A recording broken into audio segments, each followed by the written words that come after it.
Due to the rapid pace of climate change, more than 30% of the world's vertebrate species have been lost since 1970, and droughts and floods have become increasingly commonplace. One of the most important steps an individual, family, corporation, or community can take to help reverse these trends is to cultivate a native plant garden.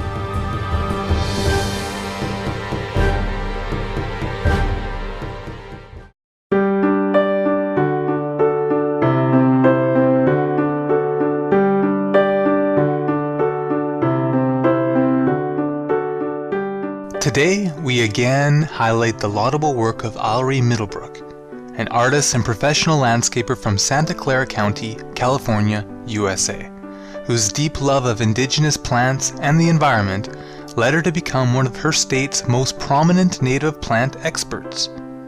Ms. Middlebrook's book, Designing California Native Gardens, co-authored with renowned field botanist Dr. Glenn Keeter, has become the #1 best-selling book on the topic. In 2004, Ms. Middlebrook founded the California Native Garden Foundation, a charitable organization that provides information for those looking to design and create their own water-wise gardens with beautiful indigenous plants. Her conservation-minded landscape design firm, Middlebrook Gardens, has helped over 150 people, organizations, and communities to live more sustainably by starting native plant gardens. Middlebrook Gardens launched the Lose a Lawn initiative to raise awareness that lawns are not environmentally friendly and to encourage the public to replace their lawns with inexpensive, pesticide-free, low-maintenance native gardens that require little water. Ms. Middlebrook will now share some secrets about establishing a native garden that supports wildlife, reduces water consumption, and creates an abundant food source. We'll start with the native garden project that turned a family yard into a sustainable, edible oasis.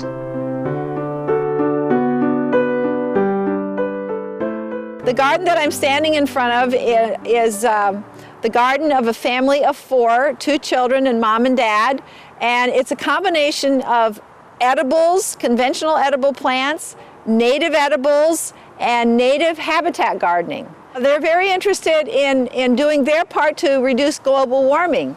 And so what we've done here in their garden is to employ as many principles in sustainable garden design so that they can leave as little impact on Mother Nature as 4 people possibly could.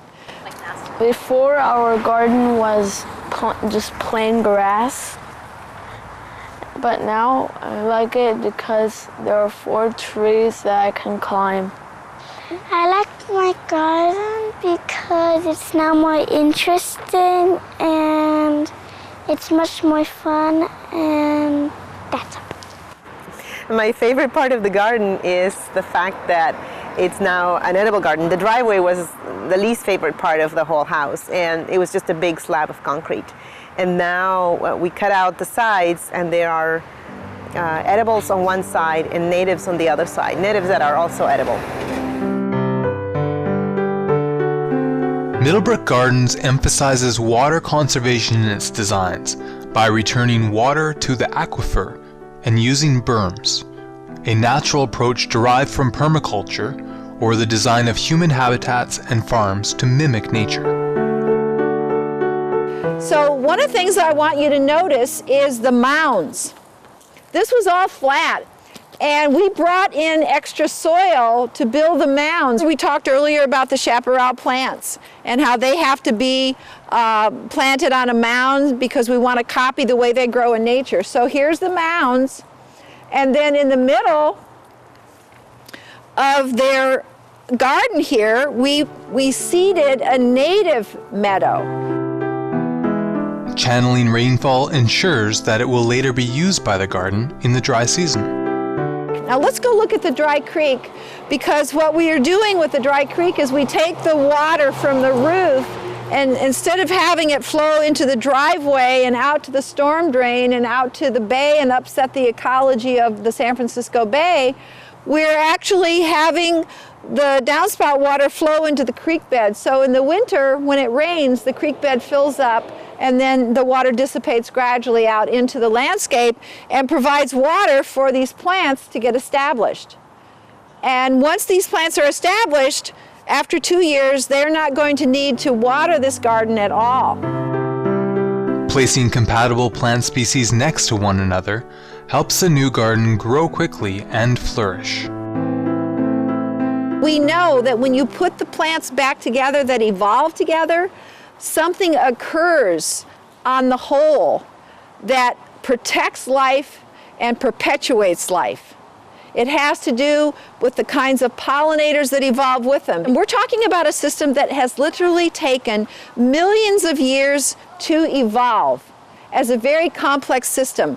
Each one of these living organisms, whether it's a plant or the insect that pollinates the plant or the bird that finds food on the plant, it all fits together like a very, very complex puzzle. And each one of those living organisms has a niche that it is holding because it's providing something for the community as a whole. So if you put everything back together that evolved together, you're recreating the complexity and the beauty of the natural world. When we return, we'll look at how designing a sustainable native garden with microclimates in mind can produce excellent results. Please stay tuned to Supreme Master Television.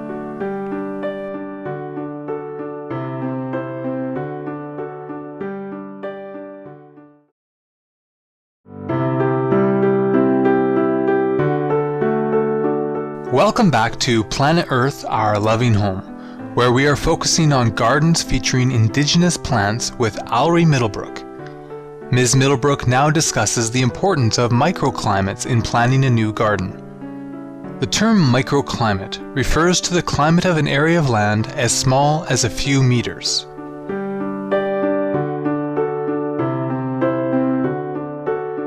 I want to talk a little bit about microclimates of an individual lot, and how learning about the microclimates of your own garden will help you make decisions about what plants are going to grow in your specific microclimates. So here we've got two sections of gardening here on both sides of the driveway. Now this section here gets the hot, full afternoon sun. Now you know if you're going to plant food crops, you've got to have between 5 to 8 hours of full sun a day. So this is south-facing. Even the structures on a garden site need to be considered when determining the microclimate. Here we are on the other side of the driveway. This is a microclimate where it gets morning sun, but it gets the shade in the afternoon. You can see the house provides the shade. And so we looked at this very carefully before I designed this garden. Where are the microclimates on this property, and how can we use those microclimates to produce not only a native garden that provides beneficial habitat to nature and to wildlife, but also a native edible garden that provides food to humans while it's providing habitat value as well. And that's a subject that I'm particularly interested in, and it's the subject of my next book, which is called Eating California. Some plants play a large role in protecting against floods and mudslides and in providing a home to various animal species. One of the most important plants in the whole garden is this plant right here. The common name is coyote bush, Baccharis pilularis. Why is this particular plant so important? There's two reasons this plant is important. One is habitat value. I keep talking about if you want to reduce your impact for global warming, you really need to plant a native garden because we're restoring local ecology. There are over 100 insects that are dependent on this plant for life. So it has really high habitat value in the garden. The highest habitat value of any plant in California is an oak tree. An oak tree provides habitat value for over 5,000 species of insects and living organisms. So habitat value, it ranks like this. It starts with the oak, then it goes to the elderberry. We looked at the elderberry. We talked about food value for humans for elderberry, but we didn't talk about habitat value. And this is the real issue with fighting global warming and species decimation, which we're facing in the world today. 30% of species decimation because we are destroying habitat. All right, so number 2 is the elderberry. Number 3 is the baccharis. Baccharis also is the best erosion control plant.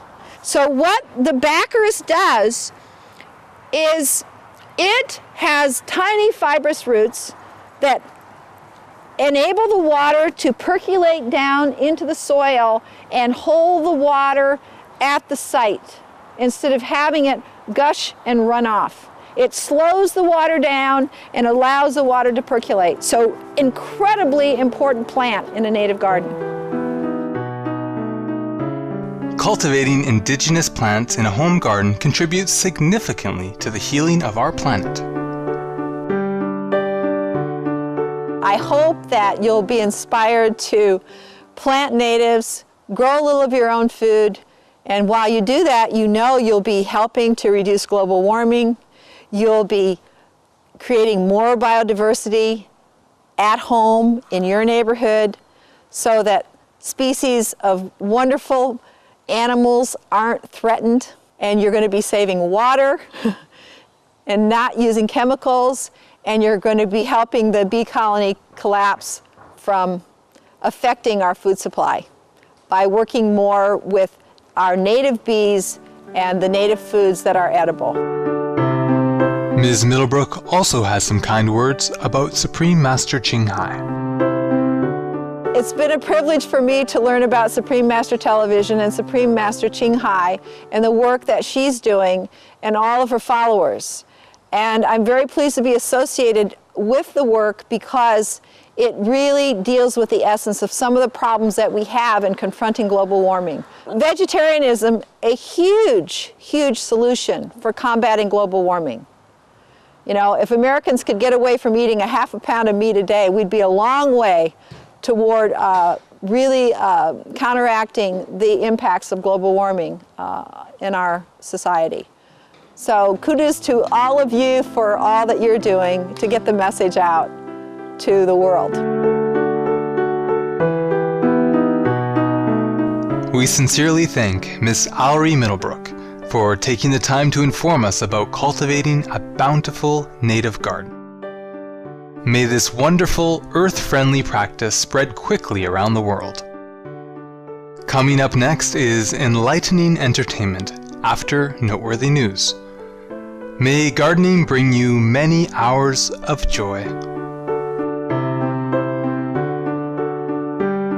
For more details, please visit www.suprememastertv.com/AW.